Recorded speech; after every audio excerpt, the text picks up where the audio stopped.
আসসালামু আলাইকুম। আমি আজকে চিতই পিঠা বানাবো। তার জন্য চাউলের গুঁড়া নিয়েছি পরিমাণ মতো। এখানে 1 চামচ লবণ নিয়েছি। এখন চাউলের গুঁড়ার সাথে লবণটা ভালো করে মিক্স করে নিব।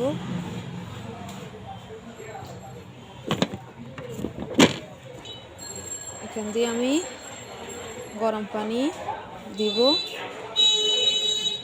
গরম পানি দিয়ে আস্তে আস্তে ভালো করে চাউলের গুঁড়ার সাথে ভালো করে মিশিয়ে নেব।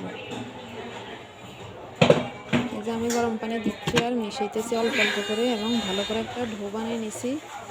এই যে এখন আমি ডোটা ভালো করে নিয়ে নিতেছি। যে পাতলাও না বেশি ঘনও না।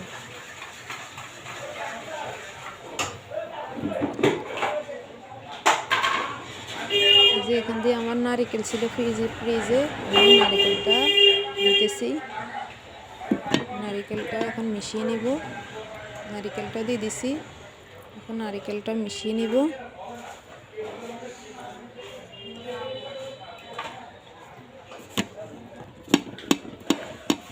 এই যে আমার ডোটা পুরো রেডি হয়ে গেছে।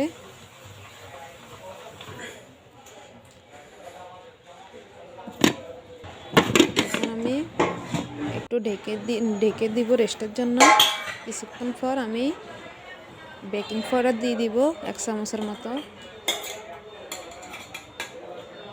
ঠিক বানানোর আগ মুহূর্তে বেকিং পাউডারটা দিতে হবে। এখন আবারও মিশিয়ে নিব।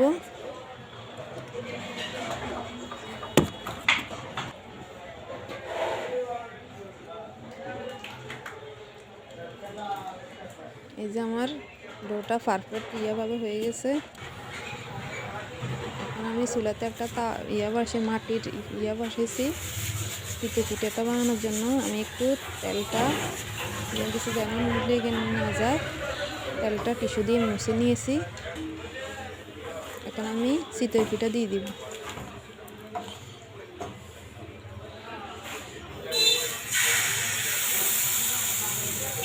এই যে 1 চামচ দিয়ে আমি তাওয়াটা ভালো করে গরম করে চামচ দিয়ে এখন ঢাকনা দিয়ে দিব।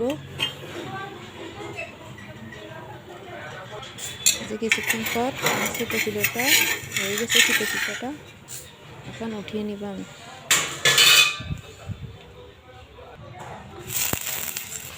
এভাবে আমি অনেকগুলিও বানিয়ে নিব। আমি সবসময় ডোটা দেওয়ার আগে একটু টিস্যু দিয়ে মুছে নিব। আমি আরেকটা দিতেছি। আবারও ঢাকনা দিয়ে রেখে দিব।